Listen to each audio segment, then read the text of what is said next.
Fala galera, está no ar mais um episódio do melhor podcast da biomedicina, o Biomedcast.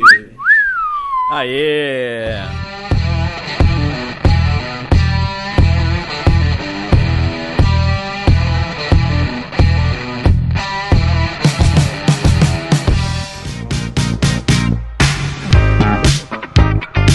Estamos de volta! Estamos de volta aí 15 dias depois. Estamos aqui. Aí, muito bem, aqui quem está falando é o Otávio, hoje diretamente de Foz do Iguaçu, essa cidade com tríplice fronteira dentro do Brasil, maravilhosa. Que beleza! E aí galera, tudo bom? Aqui quem tá falando é o Bruno aqui de Goiânia.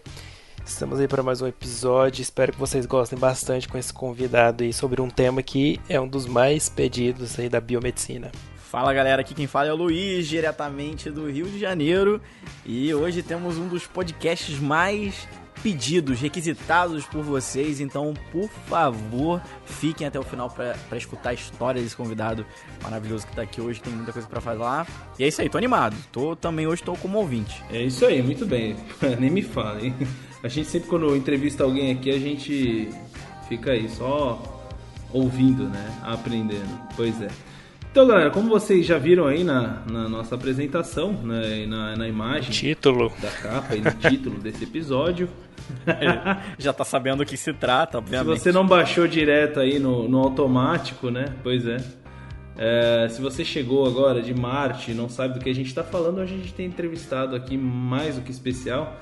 Tive a honra de ter aula com ele por lá na minha faculdade, lá em 2010, eu acho. Tive aula de imuno, não me esqueço. Bom, enfim, quem a gente trouxe aqui hoje é o Dr. Thiago Castilho Massuda. É isso? Tá certo?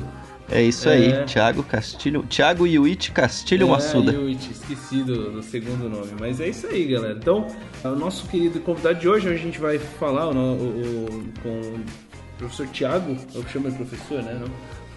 O Thiago, o nosso perito, né? Perito criminal. Pô, aí você me entrega a idade, Otávio. Você entrega a idade. Não, esse aqui tem um monte de professor aqui, que é tão jovem quanto você. Mas enfim. Então se apresente, por favor, professor. Ou digo. Professor. Digo, perito. Thiago Massuda. Thiago. Daí, galera, boa noite. Um prazer muito grande aí estar com vocês. Eu sou fã aí de todo mundo. O Otávio me entregou, né? Eu fui professor dele ali no Pequeno Príncipe. Mas admiro muito o trabalho aí do Luiz e do Bruno também. O do Biomedcast, eu acho que é um canal sensacional aí para divulgar a biomedicina. Então, parabéns pela iniciativa, né? E para não me alongar muito, eu tô falando de Curitiba, vocês falaram aí de onde vocês estão falando, né? É verão agora no Brasil, mas Curitiba tá agora exatamente com 16 graus, né? Pois é. Acostumado aí já. Tá roubando o frio do Brasil pra aí. Pois é. Então, pessoal, acho que a ideia hoje é falar um pouquinho de uma das áreas que os biomédicos mais têm interesse em atuar, né? Que é a perícia. Eu sou perito criminal aqui no estado do Paraná. Fiz o concurso no ano de 2007 e até então, desde lá, tenho atuado em diversas áreas. Tenho atuado na docência também, né? Como o próprio Otávio falou. Já lecionei aí nos cursos de graduação e pós-graduação, seja aqui, seja em outros lugares, em outros estados. Aí eu tive a oportunidade de conhecer por conta dessa atividade também. E tô animado também para discutir, debater com vocês aí um pouquinho sobre essa minha área. Legal, Thiago. Isso aí. Pô, bacana, excelente. Tô animado. Na verdade, assim, o formato que a gente usa, você já deve conhecer, né? Porque, enfim, por conta das entrevistas que a gente já fez aqui, mas basicamente a gente deixa o nosso convidado bem à vontade para falar o máximo que ele puder, né? Porque é o momento dele. E é o momento em que a gente traz aí esse conhecimento e compartilha com o nosso ouvinte que está nos escutando agora, certo? Bom, então, Thiago, para a gente começar, a gente vai começar como todo convidado que a gente traz aqui, a gente faz sempre basicamente a mesma pergunta, a gente pede, não é uma pergunta e sim, a gente pede para que o convidado ele descreva um pouco, enfim, de forma claro, de forma resumida, né? A sua trajetória até aqui, né? Como que foi a sua trajetória dentro da biomedicina até aqui? Beleza, Otávio. Na verdade, então, eu sou paulista, né? Até estava comentando um pouquinho antes da gente entrar no ar aqui com vocês. Eu sou do interior de São Paulo, uma cidade pequena ali no oeste paulista, chama Presidente Venceslau. Vocês já ouviram falar? Já? Não. Primeira vez. Primeira vez. Eu achava que era Prudente. Quem ouviu falar é porque tem 2 presídios lá. Se alguém ouviu falar, tem 2 presídios. É a notícia da cidade. Brincadeira. Os nossos ouvintes de Presidente Venceslau vão falar alguma coisa. Nasci lá e, na verdade, o pessoal de Prudente lá tem a faculdade mesmo de biomedicina, lá deve ter ouvinte, então um abraço pra galera do interior de São Paulo. É isso aí. Só que eu fui me graduar em Londrina, né? No norte do Paraná, aqui, a Universidade Estadual de Londrina. Era um dos primeiros cursos de biomedicina do estado, né? Então a biomedicina, embora já bem consolidada aí no estado de São Paulo, que foi onde eu optei por fazer o curso, né? No Paraná, na verdade, tinham pouquíssimos cursos na época que eu prestei o vestibular, né? 2 ou 3 só, e a UEL era o curso mais antigo, nem tinha turma formada, na verdade, né? O curso estava começando lá no início dos anos 2000. Eu cheguei a passar em uma outra universidade que já era bem mais conceituada no curso de biomedicina, que foi a Unesp, no campus de Botucatu, mas por conta da proximidade ali que a cidade de Londrina tinha com a minha cidade natal, eu acabei optando por fazer o curso em Londrina, que foi onde eu me graduei, e logo na sequência entrei no mestrado, porque eu tinha como uma das possibilidades, e a que eu estava vislumbrando para minha carreira, era a carreira acadêmica mesmo, era a docência, né? Então eu fiz o mestrado direto, até me lembro que eu nem tinha me formado ainda, eu acho que alguns de vocês, não sei se passaram por essa experiência, mas eu nem tinha me formado e eu já estava fazendo a prova do mestrado, né? Porque é geralmente ali no final do ano, então... Pra mim foi mais ou menos isso também, essa transição, só que eu tava terminando a faculdade, escrevendo o projeto de doutorado, fazendo a prova do doutorado, é uma doideira o negócio. Então, eu também tava bem naquela época de TCC e final de estágio, e estudando para a prova do mestrado, para fazer a seleção, e acabei sendo aprovado e já ingressei direto no mestrado, né? Eu entrei na biomedicina sim, porque eu vislumbrava essa possibilidade de trabalhar na carreira acadêmica, na área de pesquisa, né? Que era algo que me interessava nesse primeiro momento. Só que durante o mestrado e no final do mestrado, no final da graduação e no começo do mestrado, que eu já estava desenvolvendo minha pesquisa, eu comecei a vislumbrar outras oportunidades na área de concurso público, né? Então, até uma curiosidade, né? Eu sou de uma família que a maioria dos meus parentes ali, pai, mãe, tio, primo, a maioria é servidor público. E eu via nessa carreira pública uma opção interessante por conta da estabilidade, por conta de vários motivos que hoje praticamente não existem, né? A não ser a estabilidade, mas uma das vantagens de ser servidor público seria a aposentadoria. Hoje a gente não sabe mais como é que vai ser. Já era. Outra era você ter o salário em dia, você já ter visto estados aí que atrasam o salário de servidor, né? Então era o que a gente via como algumas vantagens, que nem todas elas permanecem ainda, né? Mas isso eu fui colocando na cabeça e achei que era uma oportunidade. E aí comecei a me preparar para estudar para concurso público, né? Além da minha carreira acadêmica que eu gostaria de seguir, que eu sigo até hoje, na verdade, eu comecei a me preparar para poder fazer concurso. E nessa época eu comecei a procurar, então, alguns concursos que o biomédico podia prestar, porque era algo que era raro, ainda não continua sendo comum, né? Até a gente pode falar sobre isso mais um pouco, embora não seja o tema específico do nosso bate-papo, mas eram raros os concursos que o biomédico podia prestar. Então eu tentei buscar alguns para focar a minha preparação, né?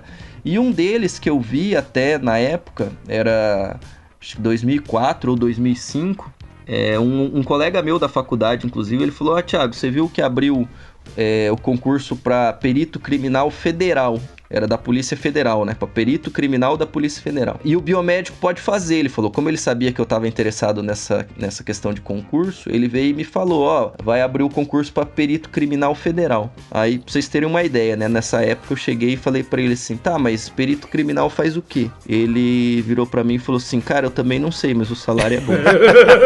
Aí eu falei, não, então é esse aí mesmo.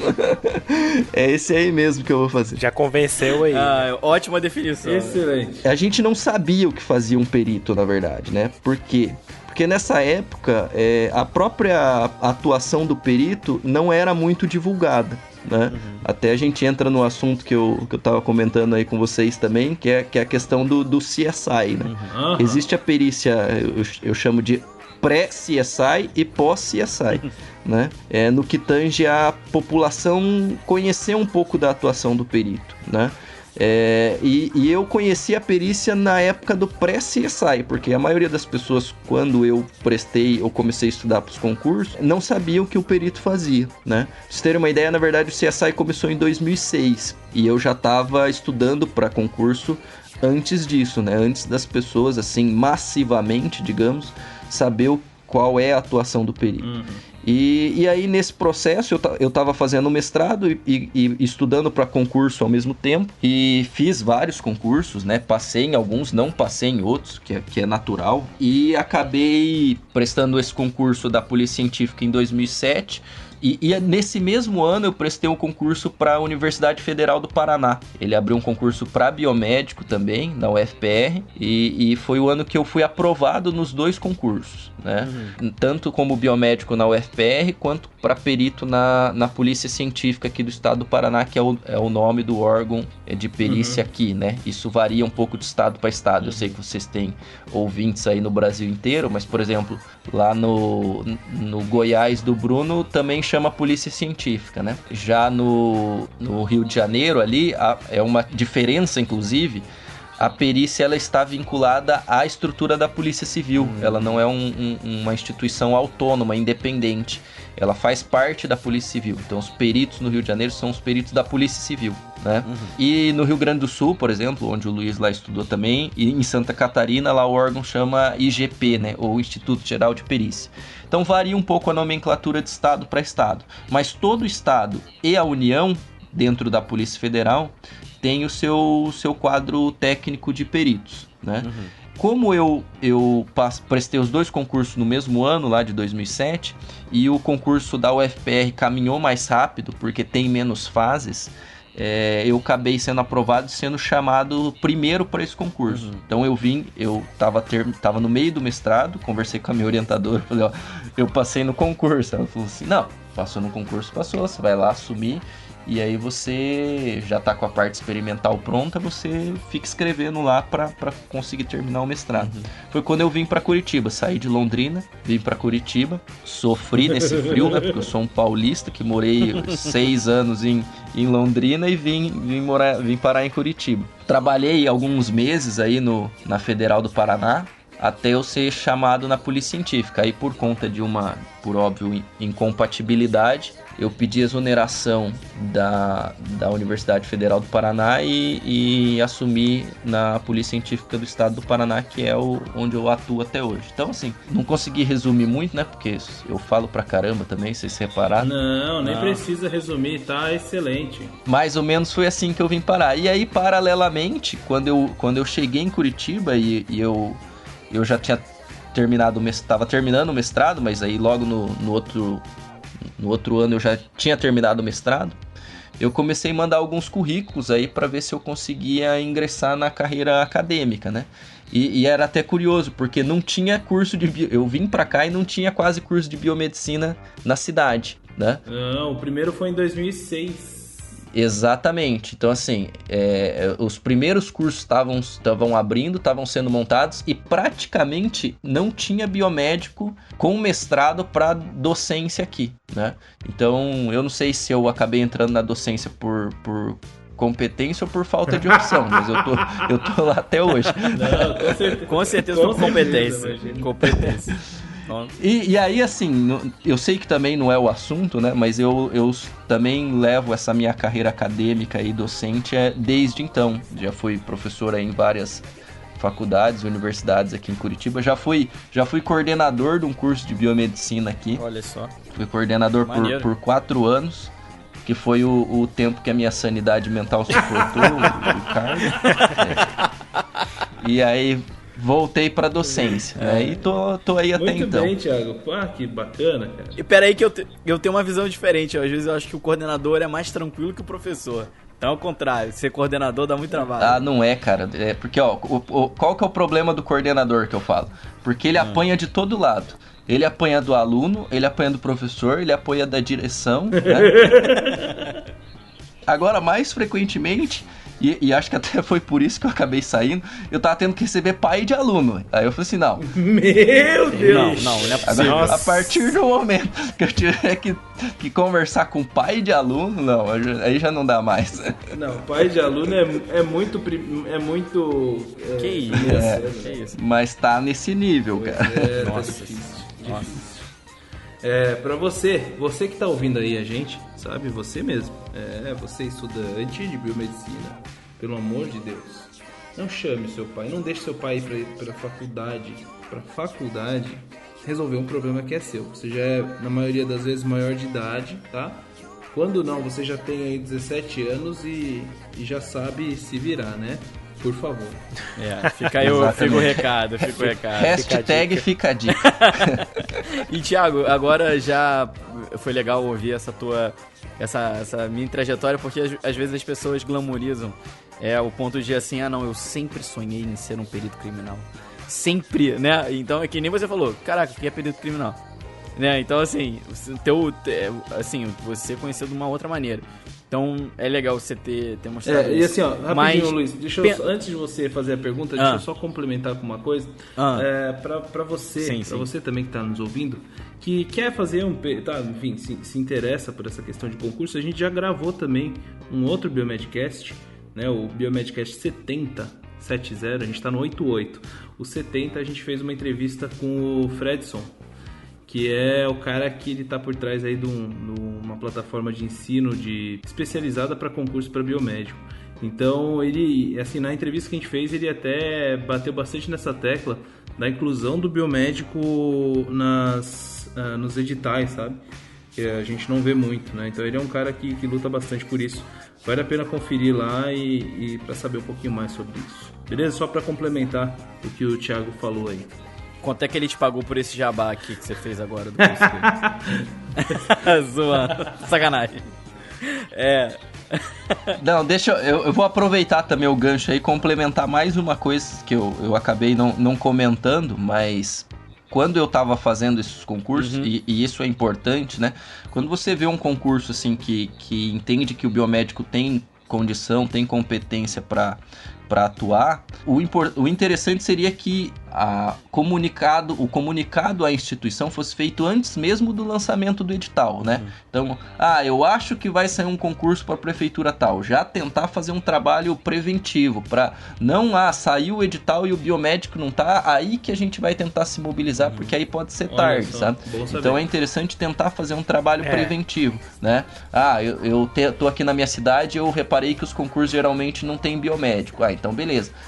Tenta fazer um trabalho preventivo, tem gente que pode ajudar, e o próprio Conselho de Biomedicina, né? Então tentar, das suas respectivas regiões. Aqui no Paraná a gente tem feito esse trabalho para tentar incluir os biomédicos. Inclusive você é o vice-presidente da 6ª região, Exato. né? Exato. Eu sou vice-presidente do Conselho de Biomedicina da 6ª região. Maneiro. Aqui, e a gente tem tentado fazer esse trabalho preventivo, porque depois que sair o edital, você tentar alguma medida judicial, algo nesse sentido, já é mais trabalhoso e mais complicado. Com certeza.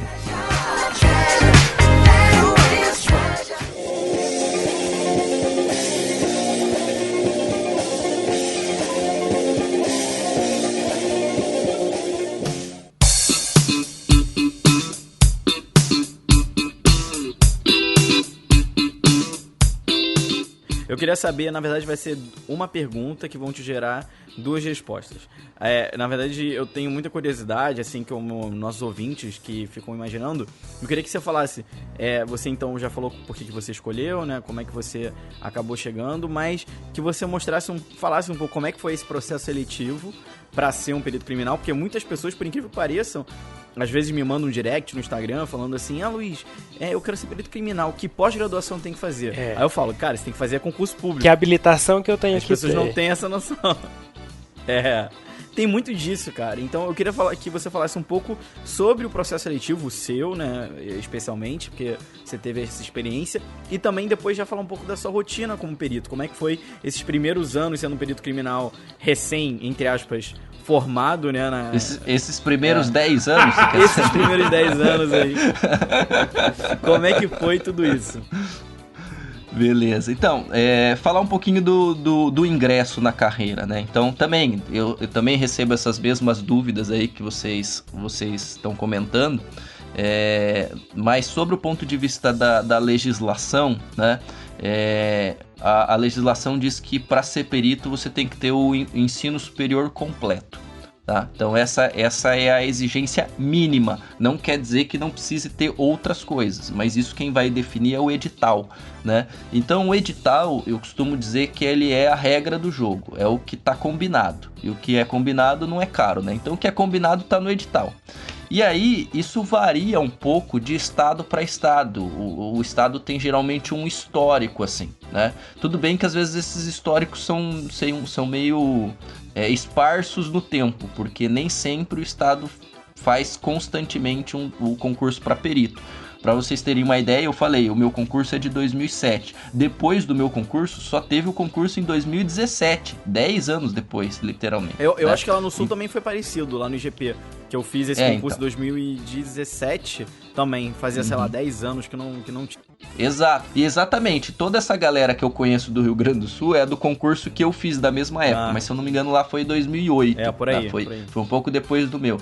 Então, é mais ou menos assim. Mas, que o concurso seja de 10 em 10 anos. A gente tem 27 unidades da federação, mais a Polícia Federal, fazendo concurso. Então, é inevitável que todo ano saiam 2 ou 3 concursos para algum estado, né? Sendo que tem aqueles estados que fazem concurso com um pouco mais de frequência, cada 5 anos, por exemplo. É difícil fazer um concurso com menos de 5 anos, sabe por quê? Porque geralmente os concursos têm validade de 2 anos, prorrogável por igual período, né? Ou seja, 2 mais 2. Então, às vezes, o concurso fica valendo 4 anos.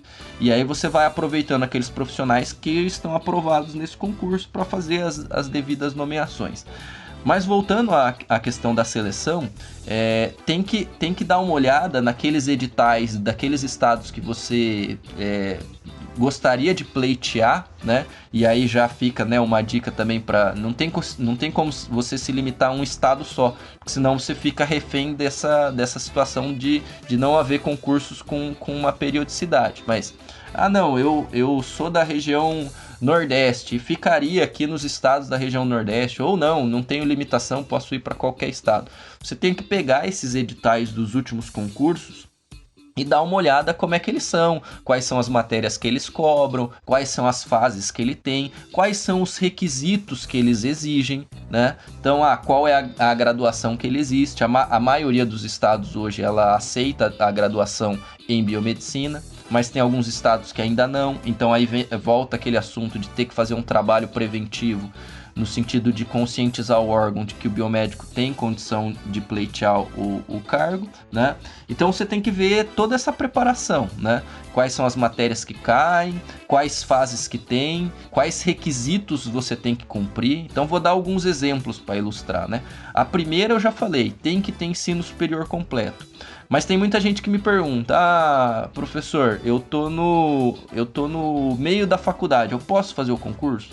Eu tô no começo da faculdade, eu posso... Na verdade, você pode fazer quando você quiser, né?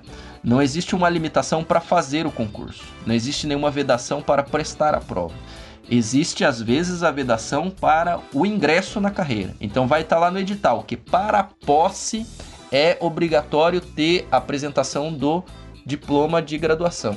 ou certificado de colação de grau. Então você tem que estar ciente que você pode fazer a prova, mas se eles te chamarem no outro dia, você tem que ter cumprido os requisitos, né? Mas geralmente esse concurso ele é demorado, ele é longo. Então, se você tá lá do meio pro final do curso ou no final do curso, é interessante você fazer, porque muito provavelmente quando eventualmente se você passar e for chamado, você já vai ter concluído, né? Então é uma dica também que eu dou para os alunos, né? Não precisa obrigatoriamente você ter terminado o curso. Às vezes tem uma oportunidade de fazer um concurso e tá lá no final do ano, no último ano, já faça, né? Mas você tem que ver quais são esses requisitos que você tem que cumprir. E se preparar para essa regra, digamos assim. Se o edital é a regra do jogo, tem como você se preparar. É lógico que você está se baseando num edital anterior. Não tem como você esperar o edital sair para começar a preparação. Porque geralmente quando o edital sai, poucos meses depois já é a prova. E aí você não tem tempo para se preparar. E geralmente os editais não inovam assim, mudam tudo, né? Muda todo o edital. Ele atualiza, por óbvio, mas ele tenta manter uma base de um histórico já, né? Seja ele de conteúdos que são cobrados na prova, seja das fases que ele tem. As fases mais comuns para um concurso na área policial ou na área pericial, por óbvio, é a prova, né? Às vezes tem o que a gente chama de prova de títulos, e aí é importante, quanto mais produção, quanto mais títulos acadêmicos você tiver, isso, se o edital prevê, vai contar ponto. Então, se você tem lá a especialização, se você tem o mestrado, se tem o doutorado, se tem artigo publicado, se tem capítulo de livro, isso costuma contar, né? Na prova de títulos. Você costuma ter, em alguns estados, o teste de aptidão física, né? Que é o chamado TAF, né? Que também tem uma preparação específica. Não adianta achar que eu vou fazer a prova e se eu passar eu vou começar a treinar para o TAF, porque não dá tempo. O teu teve prova física? No do Paraná não, mas em outros estados que eu fiz teve, né? Então, se eu não me engano, no Rio Grande do Sul e em Santa Catarina tem também, inclusive, né? Então, você tem que fazer uma preparação específica. Eu estava fazendo uma preparação específica. Quando eu fiz o de outros estados, eu me submeti ao TAF, inclusive, né? E eu sei que se começar a preparação tardiamente, também não dá. É igual a prova objetiva, a prova de conhecimentos, a gente fala, né? Se você começar a preparação em cima da hora, não vai dar tempo de você se preparar adequadamente. Então, você tem que se antecipar. Mas eu começo a estudar quando? Agora, né? Você pode começar a estudar agora, depois que você ouviu o podcast, que você já pode começar, né? Pode ser tarde já, na verdade, né? Então, quanto antes você começar... Podcast pode ser tarde. Melhor, né? Então, já aproveita esse insight aqui para já antecipar a sua preparação. É comum ter o exame psicológico, né, para verificar aí se o candidato ele tem um perfil para atuar nessa área, porque é uma área que vai exigir um perfil profissional interessante. Não é nada assim de, não, a pessoa tem que ter um molde. Não, mas é só tentar excluir pessoas que você logo de cara veria que não vai se adaptar com a natureza do serviço, né? E às vezes esse exame consegue fazer esse diagnóstico. E também vai ter uma fase que a gente chama de investigação de vida pregressa, né? Vai ver ali porque como é um concurso na área policial, digamos assim, na área de segurança, essa questão de antecedentes, é verificada, né, antes do ingresso. Então, geralmente costuma ter essa fase. E tem um exame médico também. Um exame médico para verificar. O exame médico eu costumo dizer que é como se fosse aquele exame admissional, né? É só para ver se você não tem alguma patologia assim que... tem muita gente que fala, mas eu tenho miopia. Não é esse o problema, né? É alguma patologia que inviabilize você trabalhar naquilo. E se eventualmente isso acontecer, você pode ser eliminado nessa fase. Então, as primeiras fases... que eu falei, que é a prova e a prova de título, elas costumam ser eliminatórias e classificatórias, ou seja, elas que classificam os profissionais, né, ou os candidatos. As outras fases, elas costumam ser só eliminatórias, ou seja, ou você passa ou você não passa, só. Sua posição ela acaba não mudando mais com relação a isso, que seria o TAF. Eu já vi em alguns estados o TAF também ser classificatório, ou seja, quanto melhor você vai no TAF, mais ponto você ganha, mas é incomum. Geralmente o TAF é apenas para eliminar candidato, não para classificar ele. A avaliação psicológica também não tem caráter de classificação, é só de caráter eliminatório. A investigação de conduta também e o exame médico também. Então, basicamente, costumam ser essas as fases mais comuns, né? Você falou, Luiz, a questão de eu preciso ter uma pós-graduação, o que eu preciso fazer, qual a habilitação que eu preciso ter? Não, você não precisa, obrigatoriamente você não precisa de nada disso. Você precisa só ter o curso superior completo, né? Tem que ter a graduação de nível superior. Mas, como eu já disse, alguns estados, eles premiam, entre aspas, o candidato que tem título, né? Então, você ter a especialização seria um diferencial, né? Às vezes ele pontua lá 1, 2, 3 pontos, que significa 1, 2 ou 3 questões a mais que você ganharia com isso, né? Então isso é um diferencial. A outra pergunta era com relação a o início da tua carreira. O início, né? Então, foi assim, e já também vou fazer um gancho aí. Quando você passa no concurso, tem uma primeira lotação que a gente fala, né? Você vai escolher o lugar onde você vai trabalhar. E isso também varia muito de estado para estado, sabe? Tipo, geralmente você tem que obedecer aí o que a gente chama de conveniência e oportunidade para o estado, sabe? O estado vai ver o que é conveniente e oportuno para ele, né? Antes de ver o que é conveniente e oportuno para você, porque primeiro ele tem que resolver a vida dele. O problema pro lado dele, digamos assim. Que é onde está faltando perito, por exemplo, quais setores estão mais carentes, porque às vezes antes do ingresso de novos profissionais é feito um remanejamento interno dos que já estão e querem mudar de setor, por exemplo, ou mudar de cidade, né? Quando você faz concurso para o estado, você pode ser lotado em qualquer cidade aí onde tenha a sede da instituição, né? Então tem que ter um pouco de consciência disso, e pode ir para qualquer setor. É óbvio que pelo perfil de formação do biomédico, geralmente ele acaba, se houver vagas, óbvio, né, porque pode não haver, ele acaba sendo lotado e aproveitado nos laboratórios, que foi a área que eu iniciei. Eu iniciei atuando na área de laboratórios forenses. Então, por exemplo, aqui a gente tem laboratório de bioquímica forense, o laboratório de toxicologia forense, o laboratório de química, o laboratório de DNA, né? E aí eu tive a oportunidade de, por alguns anos, no início da minha carreira, por haver essa possibilidade, por eu ter uma formação na biomedicina, né, que é mais voltada para a área de laboratório, ser lotado inicialmente nos laboratórios. Então, né, você tem que passar por um curso de formação. Então, você fica algum tempo se preparando para atuar, né, como perito, tendo várias disciplinas, um curso mesmo, né, que às vezes demora alguns meses até, e aí você é lotado para atuar na área que você conseguiu vaga, digamos assim, né? E eu fui inicialmente para essa área de laboratório. E aí, nesses 10 anos, digamos assim, né, eu fiz bastante coisa ali dentro da instituição. Muito desse tempo eu acabei saindo da parte técnica, né?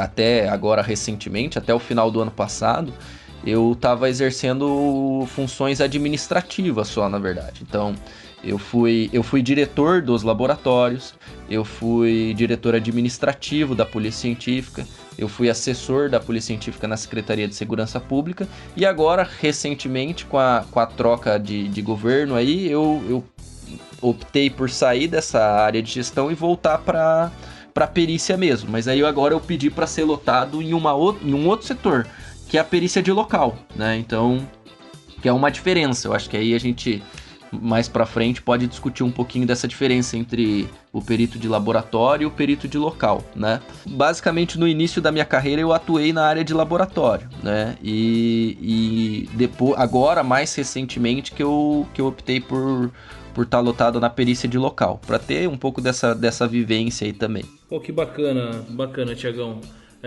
Na verdade, uma das perguntas que a gente vai te fazer tem bastante a ver com isso. Assim, na realidade, eu queria saber se todo perito vai em cena de crime, assim. Eu tinha essa dúvida também. Aquele cara com jalequinho escrito perito atrás, né? Mas não, então depois desse seu comentário, mas como que funciona isso? Então, na verdade, como eu disse, né? Geralmente você tenta pegar a formação do perito, tipo, o perfil profissional que ele tem e de formação para tentar aproveitar ele melhor, né? Então você vai pegar aqueles profissionais que são mais especializados na área de laboratório, os biomédicos, farmacêuticos, biólogos, químicos, né? E tentar aproveitar esses profissionais de laboratório. Por quê? Porque tem os outros profissionais formados em outras áreas, como por exemplo engenharia, que você não tem como... Até tem, mas seria muito mais complicado você pegar esse profissional e lotar num laboratório de química, por exemplo, né? Então a formação dele já não é tão específica para atuar no laboratório. Então o biomédico, como esses outros profissionais que eu falei, teriam essa prioridade para atuar no laboratório, né? Eu falar para vocês que ele vai ficar sempre no laboratório seria mentira, né? Pode ser que haja essas movimentações, essas trocas. Então, o que as pessoas têm que entender é que você é perito e pode estar eventualmente exposto a fazer qualquer tipo de perícia. Seja perícia de local, seja perícia de laboratório, né? Porque se você achar que, não, eu só seria perito se eu atuasse no laboratório, então é melhor nem fazer, porque essa garantia você não vai ter, né? E são assim, são situações bem diferentes, na verdade. Tem uma perícia que a gente fala que é a perícia de local, né? Que é a perícia localística, e geralmente esses peritos aí, eles trabalham num regime de plantão. Então, até por isso foi uma opção que eu tive agora nesse momento, que eu tô terminando o doutorado, tem outras situações paralelas aí que eu tô tentando conciliar com a minha atividade principal, que é a perícia, né? E como a escala aí funciona em regime de plantão, você trabalha 24 horas, você tem os outros dias de folga, que aí você tem uma flexibilidade maior, né? Bacana, hein? E aí é esse o perito que vai até o local do crime, onde a cena do crime aconteceu, né? Para fazer lá os registros, para fazer a coleta dos vestígios, para tentar entender a dinâmica delituosa ali, como é que aquele crime ocorreu, o que aconteceu naquela cena do crime, por onde o cara entrou, da onde ele atirou, né? Qual que era a posição da vítima no momento, né? Se a vítima tentou se defender, se ela foi pega de surpresa. Então são vários elementos que você tem que trazer à tona a fim de tentar esclarecer a dinâmica delituosa, porque isso pode muitas vezes trazer consequências tanto para a identificação do autor quanto para o próprio tipo de crime que o autor vai responder, né? Ou seja, o doseamento da pena até, inclusive, né? O modo como ele cometeu o crime, o jeito que ele fez aquilo vai influenciar, inclusive, em qual é o tipo penal que ele vai responder, por qual tipo de crime que ele vai responder e por qual pena ele vai responder, né? Então isso é vislumbrado através de informações técnicas que o perito de local ele levanta quando se dirige até o local de crime, né? E por outro lado, tem o perito que atua analisando esses vestígios que foram coletados pelo perito de local. Então é uma análise mais específica que demanda um conhecimento mais específico e que demanda uma instrumental específica, equipamentos, softwares ou testes específicos para aquilo que o perito de local, por óbvio, não consegue transportar nem fazer ali na hora, né? Então seriam os exames, por exemplo, como os exames de amostras biológicas, né? Como o exame de DNA, um exame importante para a identificação de autoria de crime, por exemplo, né? O exame químico, por exemplo, o exame em droga, em outros vestígios de natureza química. Você pode ter os exames na área de balística, analisando as armas, os projéteis, os estojos. Os exames de computação forense, que vão analisar aí equipamentos eletrônicos, né? Mídias digitais, entre outros. Hoje é uma perícia das mais requisitadas, porque hoje a gente vive conectado, né? E é muito difícil uma pessoa cometer um crime e não deixar um vestígio ali digital, digamos assim, né? Pô, que legal isso. Uma mensagem, uma ligação ou algo nesse sentido. Então é uma perícia que também tem uma demanda bastante elevada.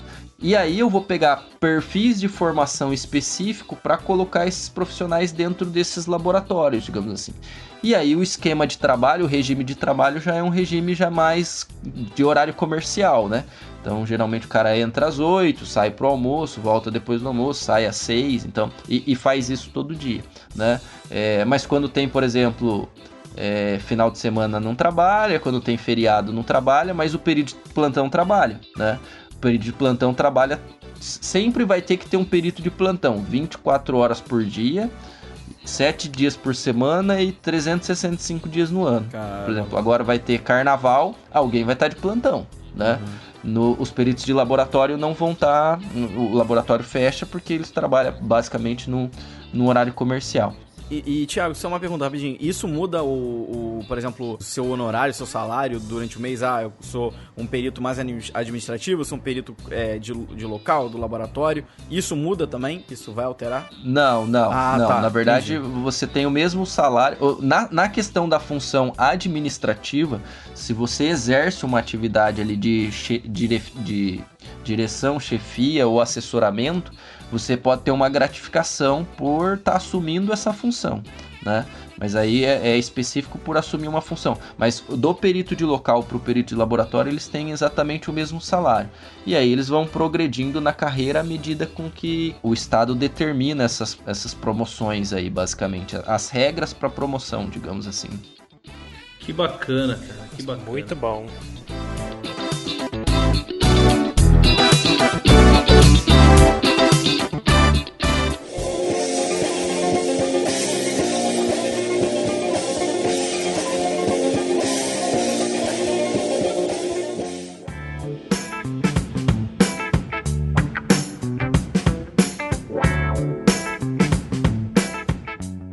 Bom, e continuando já nessa linha, além do salário, né, que é o que o pessoal mais vê assim, de atraente na perícia, tem a questão também de ser uma autoridade da lei, né, de ser um policial. E o pessoal fica louco, né? Eu acho que sobe um pouco na cabeça a questão de você... Acaba sendo um status, né? Igual ser médico, ser policial, são profissões assim que gera esse status. E você tem... como que é isso pra você ser um policial, um biomédico e policial? Caraca. Você tem que andar armado? Conta aí pra gente. Essa pergunta foi boa, hein? Cara, na verdade é assim, é um serviço técnico, né? Tipo, teoricamente é um serviço técnico, é uma polícia técnica, digamos assim.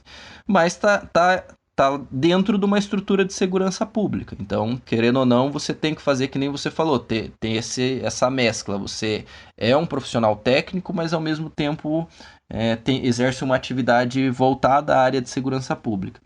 É uma responsabilidade, na verdade, grande, Bruno. Já diria, parafraseando aí o tio Ben do Homem-Aranha, né?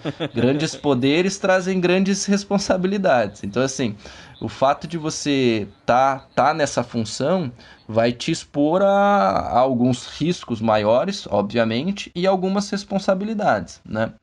Entre elas, por exemplo, você tá dirigindo viatura caracterizada, nos deslocamentos que você faz, né? Então, isso acaba gerando algum tipo de exposição, digamos assim. E por isso você tem que estar preparado, né?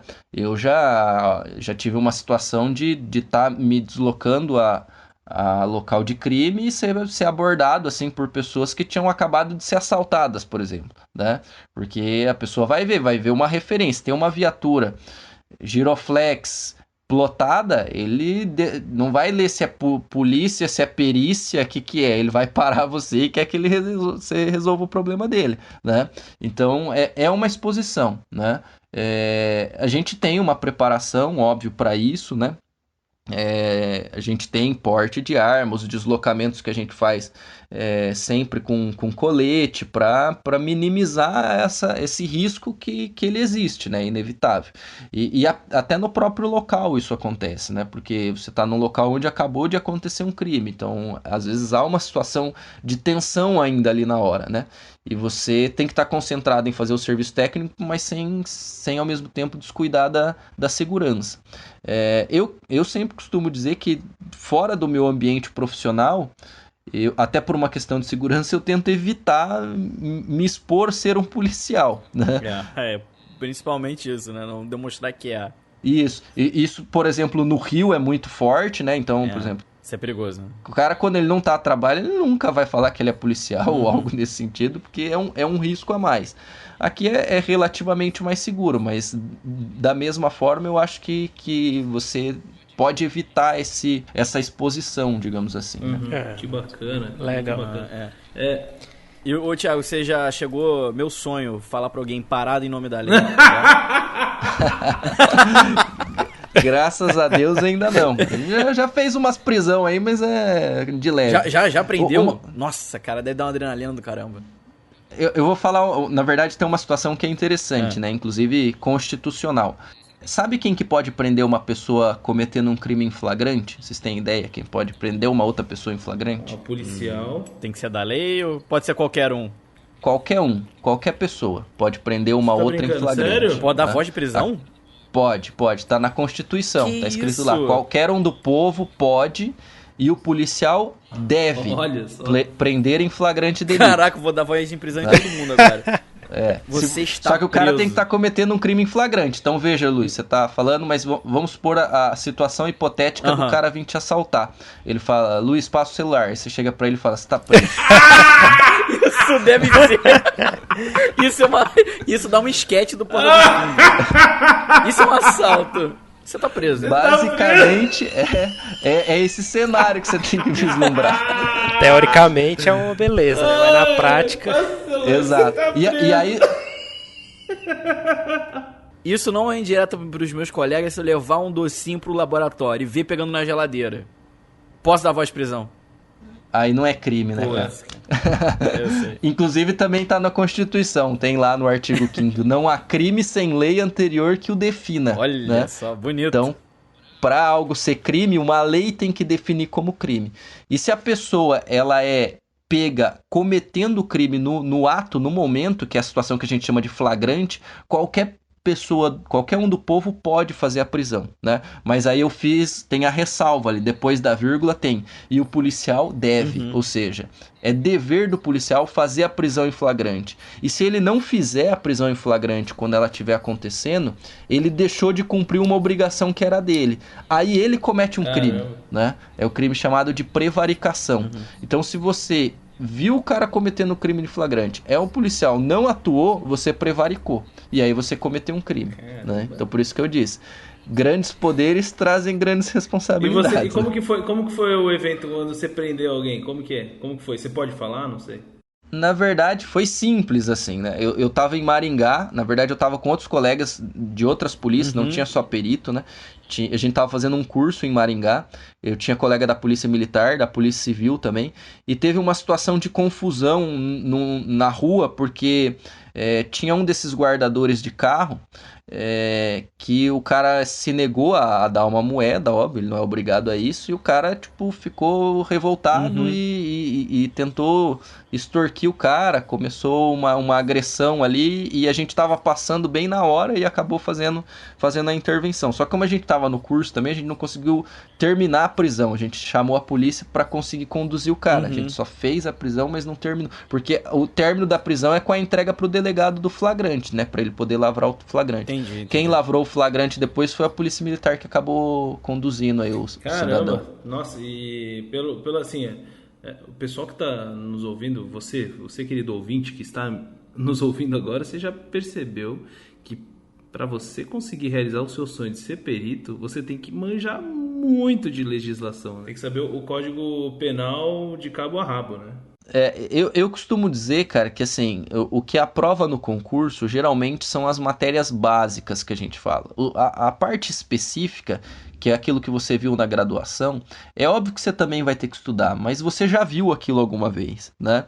As matérias de conhecimentos básicos que a gente fala, que é geralmente português teoricamente você já viu também, né? Mas já viu, às vezes, faz tanto tempo que você não lembra mais. E tem algumas pessoas que parece que nunca viram também, né?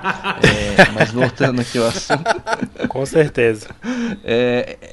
Essas matérias, como por exemplo português, informática, raciocínio lógico e a parte de direito, que é cobrado em todo concurso, você falou em direito penal, mas tem vários outros, é cobrado direito processual penal, administrativo, constitucional e outras leis, às vezes, né? No meu, por exemplo, caiu o ECA, né? O Estatuto da Criança e Adolescente. É para essas matérias que você tem que se preparar, porque essas você nunca viu, né? Você vai ter que estudar pela primeira vez. E é importante que você antecipe essa preparação para dar para estudar mais de uma vez, né?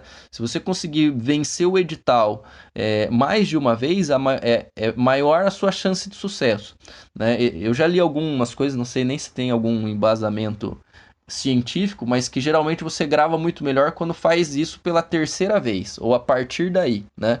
Então você leu uma vez, né, leu duas vezes, consolidou o conhecimento, na terceira que você vai começar a assimilar um pouco melhor, né?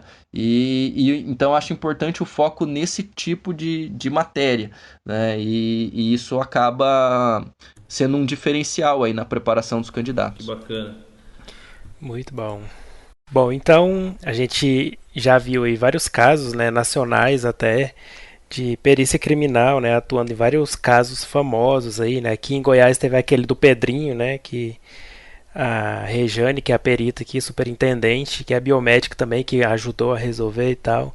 Você já participou de algum caso de grande repercussão aí, sendo perito criminal? Então, na verdade, eu não tive esse azar, que eu diria, né?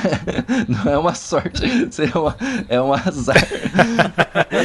É uma exposição muito grande. Porque, assim, o nosso trabalho ele é extremamente técnico, então, assim, é ruim ter essa exposição, né? Esses questionamentos, pressão, essa pressão, né, da sociedade. Exatamente. Nós tivemos vários. É porque, assim, às vezes as perícias elas costumam ser multidisciplinares. Não é um perito só que acaba atuando por conta desses desmembramentos que existem de exames, né?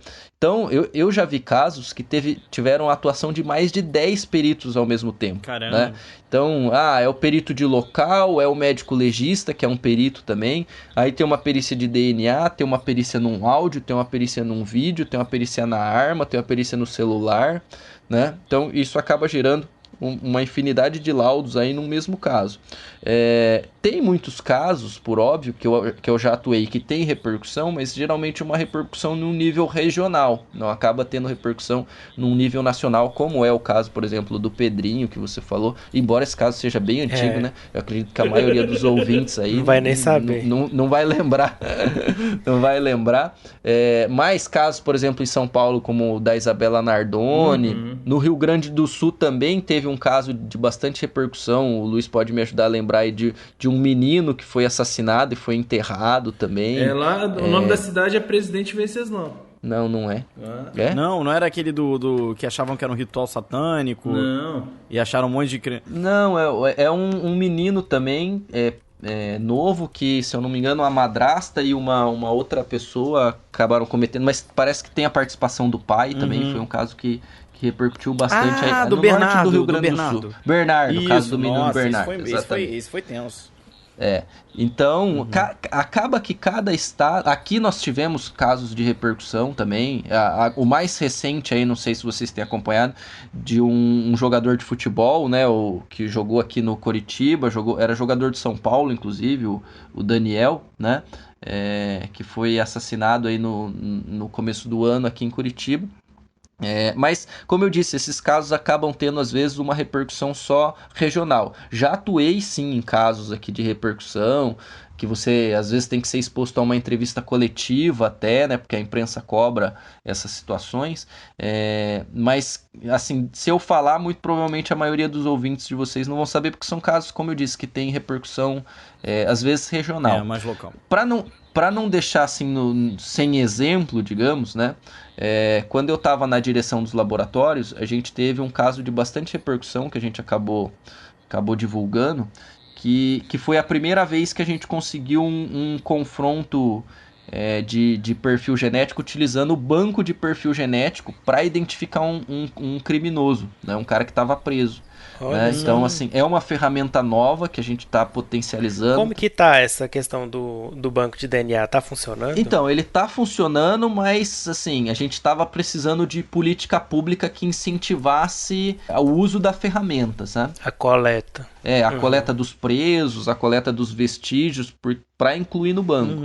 E me parece que esse novo governo, principalmente aí liderado na pasta do Ministério da Justiça, pelo Dr. Sérgio Moro, ter interesse em investir nessa área. Então a gente está bastante esperançoso aí de que a ferramenta agora possa ser potencializada. Com o pouco que ela tem sido usada, ela já tem resolvido muitos casos.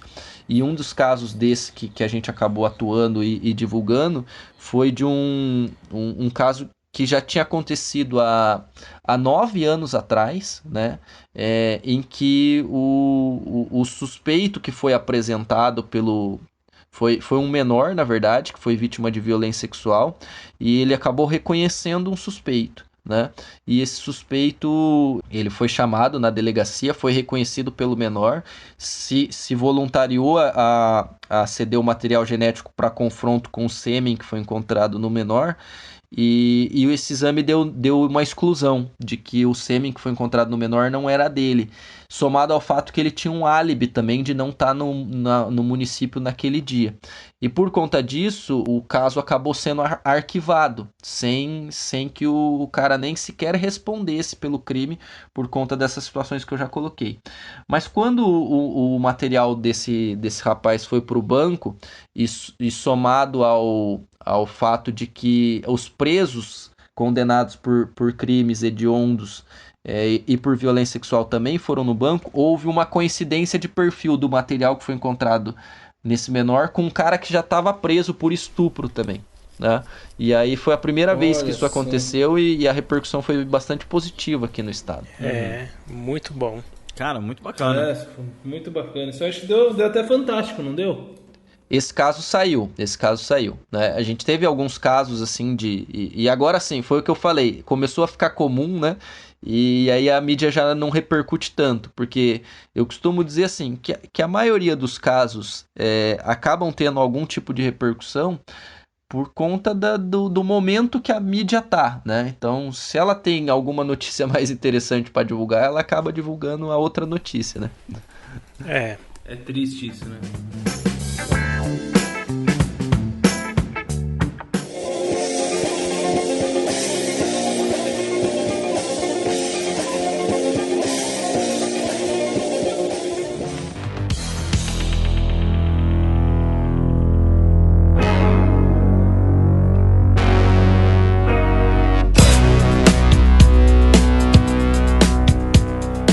Cara, nossa, a gente tá aí quase 1 hora. Então estamos chegando ao fim, né? 1 horinha, já deu aí 1 hora de bate-papo, a gente nem vê o tempo passar, né? Não, o papo vai fluindo. Uma coisa que eu acho legal agora a gente falar nesse final é deixar mais um freestyle, assim. Thiago, você tem algumas histórias aí pra contar pra gente de perícia sua, com alguma coisa que você já viu que foi muito maluca? Curiosidade, assim, da profissão. Então, como eu disse, né, eu atuei aí bastante tempo no laboratório. Então, no começo da minha carreira, basicamente eu atuei no laboratório. Vi muitos casos, assim, que pra mim eu vinha com uma visão, né? Eu costumo dizer assim, eu costumo contar uma história bem interessante, né? Eu morei até os 17 anos praticamente na minha cidade natal, lá em Presidente Venceslau, e nunca tinha visto uma cena de crime, né? Uma cidade tranquila, embora tenha 2 presídios lá, é uma cidade tranquila, né? Nunca tinha visto uma cena de crime, assim. E aí eu fui morar em Londrina, uma cidade com 500 mil de habitantes, né? 500 mil habitantes. Morei 6 anos praticamente em Londrina e também nunca vi uma cena de crime, né? E aí eu vim para Curitiba, mas eu falei, né? Eu vim para Curitiba para trabalhar na UFPR primeiro.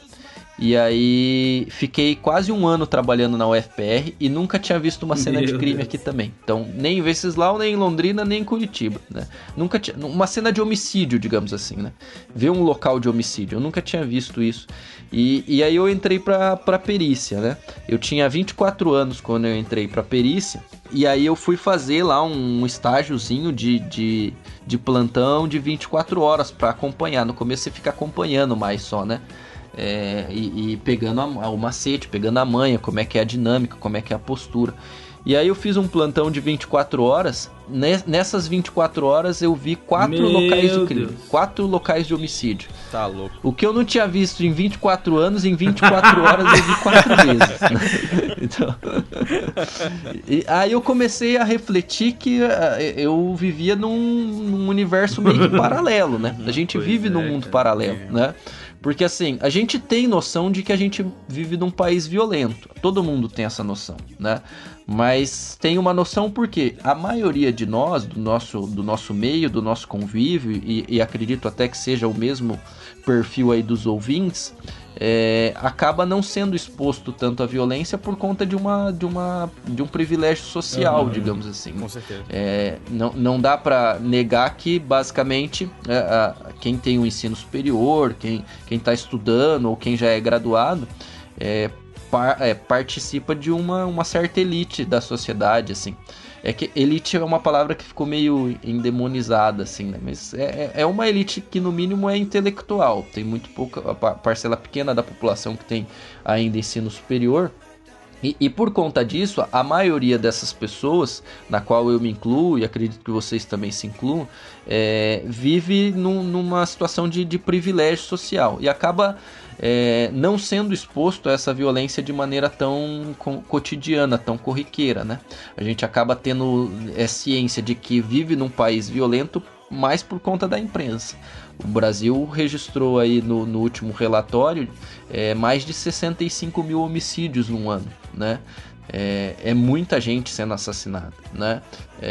Só para vocês terem uma ideia, se eu somar o número de pessoas que morreram assassinadas no Brasil nos últimos 5 anos e na Síria, na guerra, dá exatamente o mesmo número. Nossa, né? Então, que doideira. A gente vive praticamente num país numa guerra. É endêmico, né? É endêmico. A ONU recomenda que se tenha menos de 10 homicídios para cada 100 mil habitantes, né? O Brasil já chegou a ter 30 homicídios para cada 100 mil habitantes, né?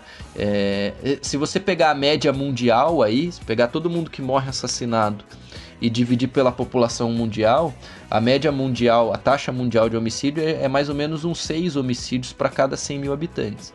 Então, se aqui no Brasil é 30, significa que se você mora no Brasil, sua chance de morrer assassinado é 5 vezes maior do que a média mundial, né? Mas você pega, por exemplo, o Japão, a taxa de homicídio lá no Japão é 0,8 homicídios para cada 100 mil habitantes. Não chega a 1 homicídio para cada 100 mil habitantes, para vocês terem uma ideia, né? Então, assim, eu acabei sendo exposto a essa realidade que, de certa forma, eu não conhecia, né? E óbvio, geralmente esses homicídios eles acabam acontecendo nas periferias, nas cidades de região metropolitana, muitas vezes já relacionado a algum outro tipo de crime, por exemplo, o tráfico de drogas, né? Então tem um determinado perfil, mas é muito comum, né? É uma rotina assim bem comum. E você acaba muitas vezes sendo blindado disso por uma questão social, né? Mas privilégios. Mas assim, é uma realidade dura que a gente acaba vendo aí, né? E aí você tem todo tipo de desafio e todo tipo de cenário você acaba vendo, né? É óbvio que com o tempo você vê que alguns tipos de crime eles acabam sendo comuns, né? Por exemplo, esses crimes por dívida ou por disputa de tráfico de drogas são muito comuns, né? É a maioria dos casos. É raro, assim, quando você pega um cara que não tem envolvimento nenhum com crime e acaba se envolvendo em uma situação de homicídio. Como é o caso, por exemplo, de um latrocínio, né? Que tá lá o cara, foi ser assaltado, não tinha nada a ver com aquilo e acabou morrendo, né? Essas situações são, embora não incomuns, são exceção, né? A regra, geralmente, é gente que já está envolvida de certa forma com um meio criminoso, né? E aí você tem todo tipo de situação, algumas situações bizarras, algumas situações muito trágicas, né? E isso é uma coisa que eu queria pontuar, acho que a gente tá partindo mais pro fim aí, né? Sem economia de tempo, pode ir falando. Ah, não, beleza. É que acho que os ouvintes devem estar ficando de saco cheio já nessa altura. Nada, o pessoal ouve até o final. O pessoal pediu tanto pra trazer perícia criminal que agora eles vão escutar 10 horas. quem aguentar ficar até o final, a gente vai contar Aí, ó, mais um boa. segredo ainda. Vou tentar deixar Isso eles aí. até o final. Vou dar dicas, né? Vai dar Dicas uma de como passar vaga, no concurso. uma vaga Agora, no concurso. agora a gente vai deixar, ganhamos mais uma hora de conversa. Pode. Mas como eu tava dizendo, pessoal, a gente trabalha, quem trabalha na perícia, independente de trabalhar no laboratório, independente de trabalhar no local, a gente costuma conviver aí com o que existe de mais nojento e mais cruel na sociedade, sabe? Você acaba sendo exposto a situações assim que você chega a questionar onde chega a capacidade humana para fazer o mal, sabe? Então, e nesse sentido, eu acho interessante a pessoa refletir também se estaria disposto a trabalhar com isso, porque como eu já mencionei, é preciso um perfil para poder suportar esse trabalho que por muitas vezes vai te expor a uma situação emocional extrema, né? E não uma vez, ou duas, ou três, você vai ficar... Eu esperava que fosse 30 anos trabalhando com isso, mas hoje eu já não sei mais, né? E todo dia, sabe? Tipo, e todo plantão eu sei que eu vou me deparar com uma situação trágica. Por mais que o cara era bandido, mas ele morreu, ele tem uma família, né? Às vezes até um favor que ele fez pra família morrer, mas ele tinha uma família, né? E você vai trabalhar com essas situações. Você vai trabalhar com situações de suicídio, que são situações tensas também. Você vai trabalhar, às vezes, com situações que envolvem menores, que envolvem crianças, casos de violência sexual, casos de pedofilia, né? Então, imagina assim, o trabalho é bonito, é um trabalho relevante, é um trabalho gratificante, mas é um trabalho que você tem que ter um perfil. Porque se você não se vê exposto a essa violência diariamente, sem que isso te afete de alguma forma, beleza, bacana. Mas se você vislumbrar que isso de alguma forma pode te afetar e te prejudicar a sua saúde, eu acho que é interessante continuar admirando, mas talvez partir para um outro caminho, né? Porque é muito comum, e no meu concurso aconteceu isso, agora também aconteceu isso, de pessoas que dedicaram um tempão da vida delas aí para passar e trabalharam uma semana e foram embora. Uma semana, né? Ô, louco. Caramba, teve isso, pô? Porque não é um trabalho fácil, eu volto a repetir. A gente fez um concurso agora, recente, né? Esse que eu falei para vocês de 2017, e tem um cargo que a gente abriu agora, que a gente abriu bastante vaga. O cargo chama auxiliar de perícia. É para ajudar o perito no local, porque assim, o perito ele tá com um monte de coisa para fazer no local, né? Fotografar, anotar, medir, e aí você precisa de alguém ali para te auxiliar de certa forma, né? E a função do auxiliar de perícia é essa.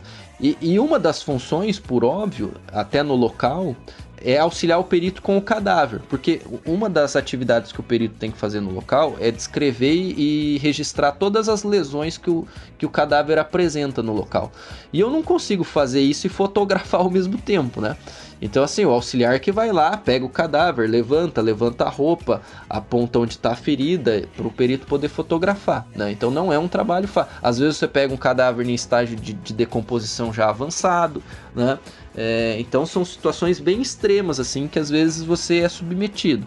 E só concluindo, esse concurso que a gente fez teve 150 aprovados, basicamente. A gente conseguiu nomear 80 e acabou todo o concurso. A gente ainda tem vaga em aberto, não conseguiu nomear nem os 80 com esses 150. Que a pessoa vinha, trabalhava um dia e saía fora. A gente chamava outro, vinha, trabalhava um dia e ia embora, né? Porque a pessoa não fez essa reflexão antes, como eu disse, né? Então é uma situação que você tem que... é legal, é bonito, a gente estava falando aí até agora das vantagens, né? Mas eu não podia deixar esse alerta, digamos assim, para que as pessoas que estão ouvindo, que têm interesse na área, também reflitam de que é algo que exige um perfil. Porque senão você vai acabar adoecendo por conta do trabalho. O que era para ser uma coisa prazerosa, digamos assim, vai acabar sendo um fardo para você e você vai acabar ficando doente. Mas Eu sou apaixonado, gosto muito do que eu faço, né? Você tem... eu falei dessa situação de que você tem que refletir, mas querendo ou não, eu costumo dizer, né? Você trabalha com tragédia. E aí você não pode misturar as coisas, né? Tipo, que aquilo é seu trabalho e isso te contaminar no seu ambiente pessoal e até mesmo profissional, né? Trazer aquilo para o ambiente profissional e pessoal vai te prejudicar muito. Mas, ao mesmo tempo, não é um tipo de trabalho, por exemplo, que você pode levar no local, no laboratório ainda não, porque geralmente só tem seus colegas ali, né? Mas no local não é um trabalho que você pode levar com descontração, digamos assim, né? Você tem que fazer um trabalho extremamente sério e manter uma postura extremamente séria, porque muitas vezes o familiar da vítima tá ali, né? Então, não é uma situação que você pode fazer, às vezes não tá lá os outros policiais, tá os investigadores, tal, cara, eu conheço, o cara é meu amigo, mas eu sequer posso fazer uma brincadeira com ele, e aquilo é meu local de trabalho. Você vê como é uma situação difícil, né? O cara é meu colega, sai comigo, eu não posso chegar ali no local e tratar ele com descontração, porque para outra pessoa pode soar como desrespeito, entendeu? Porque ela tá diante de uma situação que para ela é trágica, só que para mim é trabalho, né? Então às vezes você tem que se policiar um pouco com relação a isso, né? E adotar uma postura um pouco mais tranquila ali no local. Mas só para ilustrar também que nem tudo é tão pesado assim, né? Vou finalizar com um caso, inclusive, que eu atendi agora semana passada, que eu achei bastante engraçado. Era para ser uma tragédia também, né? Aliás, era uma tragédia, mas eu falei, era para ser uma situação muito mais trágica, inclusive, e acabou sendo uma situação engraçada, que depois eu fiquei dando risada com o auxiliar de perícia um tempão, né? Eu fui atender um achado de cadáver, que a gente fala, né? Que é quando você não tá caracterizado muito ali ter sido um homicídio. Era um cadáver que foi encontrado na beira de uma rodovia, e aí você vai lá levantar elementos para justamente tentar identificar qual foi a causa da morte e se foi um homicídio, se foi algo nesse sentido, qual foi a causa, né? E o local estava bem isolado até, né? Tinha a equipe da polícia militar já ali. E eu tava com o auxiliar fazendo ali o levantamento do local. De repente parou um carro no acostamento, assim, e desceu um casal desesperado, chorando. E é muito comum acontecer isso, né? Os policiais não conseguiram conter eles entraram na zona de isolamento, passaram pela fita, e aí eu fui tentar segurar, porque eles já estavam bem próximos, e já aconteceu situações assim de perito não conseguir segurar, a pessoa vai lá e abraçar o cadáver, sabe, cheio de sangue mesmo às vezes, e mexer e tal, o que pode prejudicar o trabalho, óbvio, do perito, né? Mas como os policiais não conseguiram conter e o casal passou para dentro da fita e estava vindo em direção, eu fui tentar conter, já um pouco desesperado, porque eles vieram chorando e desesperados. Aí eles, na hora que eles estavam indo e eu estava segurando, eles estavam bem próximos, assim, imaginem a cena. Aí o cara olhou assim pro cadáver falando: ah, não é ele, graças a Deus não é ele. Mas eles já estavam vindo chorando, assim, desesperados. Aí eu fiquei imaginando como é que ficou a adrenalina deles, tipo, de 0 a 100 a 0, né? E depois estavam lá batendo um papo, porque a pessoa que eles estavam procurando, por óbvio, também estava desaparecida, né? Então, assim, foi uma situação que levou eles a um estresse máximo, depois baixou, mas eles ainda estavam numa situação de estresse, porque embora não seja o familiar dele ainda estava desaparecido, né? Mas foi engraçado a reação, assim, porque você vê aquela reação de luto neles, eles tinham a certeza de que era, e quando eles chegaram perto, não é, graças a Deus. Nossa, agora eu vou dormir hoje pensando, será que eles encontraram o que eles estavam procurando? E boa pergunta.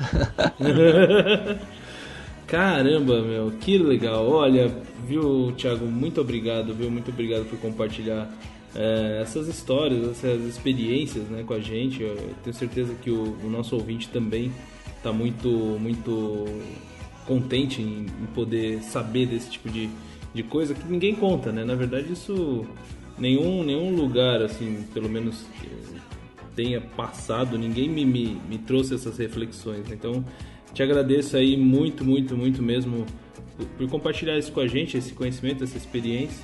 E é isso. Eu queria aproveitar, vamos caminhando então pro para finalizar o episódio. Você tem alguma consideração? Quer deixar alguma mensagem aí pro pessoal que está no início da carreira, que quer, enfim, seguir isso? Acho que, né, a gente já conseguiu dar um recado bem bacana para esse pessoal, né? Tanto com os prós quanto com os contras, né? Mas, enfim, fica à vontade, o tempo é seu aí, o microfone, fica à vontade para, enfim, deixar alguma mensagem para o nosso ouvinte que está ouvindo agora. Não, beleza. Na verdade, eu queria agradecer a vocês aí, a Otávio, Luiz, Bruno, que participaram aí junto comigo. Agradecer aos ouvintes aí pela audiência. Parabenizar novamente o Biomedcast aí por ser esse canal único praticamente aí nessa modalidade, digamos, de divulgação da biomedicina, né? Então acho muito importante esses meios de divulgação, tá possibilitando aí ao acadêmico, ao profissional informação e pelo currículo que eu vejo aí dos entrevistados de vocês, estão tentando trazer o máximo de informação com qualidade, né? Você sabe também que tem muito picareta por aí, mas... Pois é. Nossa, mãe, na biomedicina... Nossa. Demais. A maioria das pessoas que vocês tentam trazer aí é sempre muito bem qualificada para falar do assunto que vocês escolhem, né? Foi um prazer, cara, admiro muito o trabalho de vocês aí, contem comigo em outras oportunidades, seja na perícia, seja no conselho, que eu tô vice-presidente hoje, se o pessoal tiver dúvidas, se o pessoal tiver alguma consideração, eu sou um cara extremamente acessível. Não sei se vocês vão colocar lá depois, provavelmente na chamada. Com certeza, vamos deixar link para tudo. Mas se quiser falar, pode falar. Seu Instagram, e-mail, enfim, Instagram. Isso, Agora eu tô usando bastante aí, tô tentando ativar um pouco as redes sociais, justamente para divulgar, passar um pouco mais de informação sobre esse cotidiano da perícia, digamos assim, trazer informações com relação à biomedicina também, porque eu tenho essas duas bandeiras, né? Então tô tentando usar mais ali o Instagram, Temassuda, o Instagram lá se o pessoal quiser seguir, né? No Facebook eu acabei estourando ali o número de pessoas do perfil particular ali, né? E criei uma página, então, que eu também tô compartilhando tudo na página lá, Thiago Massuda no Facebook, porque no perfil pessoal eu não consigo adicionar mais. E aí, se vocês me permitem fazer um merchan aí no final também. Claro. Vai que é tua. Opa, pode fazer o jabá aí. Fazer o jabazinho, depois eu mando aí. Aí tem que pôr agora aquela vinheta do clim caindo a moeda. A gente cobra baratinho, pode ficar tranquilo. A gente está com um projeto novo aí, chama Instituto Honorum, né? Que está viabilizando alguns cursos de extensão na área de perícia. Na verdade, o Instituto tem duas vertentes. O curso de extensão, principalmente voltado aí a acadêmicos que querem conhecer mais da área de perícia. O próximo, inclusive, é meu aí na área de genética forense. Cursos geralmente de 10 horas aula, que tem certificado, vale como hora complementar, que eu sei que os acadêmicos também precisam, né? Então tem esse viés de fornecer esses cursos de extensão, geralmente aos sábados aí para os acadêmicos, e a gente tem uma outra linha aí de um outro público, que são os cursos preparatórios para concurso público na área de carreiras policiais, que eles aquelas pessoas que querem prestar um concurso para Polícia Militar, para Polícia Civil ou para perito. A gente também está com esse projeto de um curso preparatório, e como eu disse, o quanto antes antecipar aí a sua preparação, maior é a chance de sucesso. Tem uma frase que eu li uma vez quando eu estava estudando, que me motivou bastante, inclusive, que dizia que concurso você não faz para passar, concurso você faz até passar. Então você tem que perseverar, tem que insistir, tem que se preparar, né? E a gente tá com uma equipe bem forte aí, bem qualificada para quem quer seguir essa área conseguir atingir esse objetivo. Se quiserem também seguir lá no Instagram e no Facebook, Instituto Honorum. Beleza? Legal. Valeu, obrigado, pessoal. Opa. Pode deixar. Vamos deixar o link aqui tudo, pode deixar. O pessoal clicar e ir pra lá direto. Certo, então, galera. Sim, então eu queria agradecer muito o Thiago aí pela essa disponibilidade, né? Como vocês viram, ele deve ser muito atarefado e ainda tirar um tempinho para falar com a gente aqui. Eu me sinto muito honrado e agradeço muito aí por esclarecer essas dúvidas, né? Eu também recebo direto E agora toda vez que alguém me perguntar de perícia, eu já ponho o link do Biomedcast e falo, escuta aí, escuta o Thiago, que ele falou tudo. Então é isso aí, muito obrigado. Bom, Thiago, queria agradecer, cara, aqui hoje também. É sempre muito bom quando a gente fica aqui de ouvinte, ouvindo as histórias dos nossos entrevistados, tudo que você tem para contar. Eu admiro muito a carreira da perícia criminal, então foi muito legal ver tua trajetória, tudo que você já fez. E é o nosso cast aí definitivo de perícia criminal, né? A gente já, na verdade eu ainda não era do Biomedcast, mas já teve um episódio, né, de CSI. Bem a gente falou do CSI, foi o segundo episódio nosso. Mas esse aqui vai se tornar o episódio definitivo de perícia, mas não vai ser o último de perícia, pode ter certeza que a gente vai te chamar outras vezes aí para outros papos. E é isso aí, cara, muito obrigado, pode contar aqui com a gente. Sempre um prazer. E é isso aí, estou esperando agora no Rio de Janeiro, em breve. Beleza, tamo lá. Vamos pro Goiás tudo. também. Vamos que vamos. Tá certo então, galera. Obrigado, viu, Thiagão? Obrigado mesmo pela disponibilidade. É isso aí. Se você gostou desse cast, você pode compartilhar ele com seus amigos aí, enfim, quem gosta, quem se interessa por essa área tão bacana que a gente descobriu mais detalhes hoje, né? E se você gosta do Biomedcast e quer contribuir financeiramente, você pode também, né? Lá no padrim.com.br/Biomedcast, certo? Já deixo aqui um beijo para nossos padrinhos e madrinhas que estão aí nos apoiando. Exatamente, um beijo para cada um de vocês. Isso aí, muito obrigado. Financia o Biomedcast aí e mantenha esse podcast no ar para todo mundo que tá ouvindo. É isso aí. Beleza? Beleza. Então, um abraço, pessoal. Até a mais e tchau. Tchau, pessoal. Até a próxima. Valeu. Falou, galera. Tchau, tchau.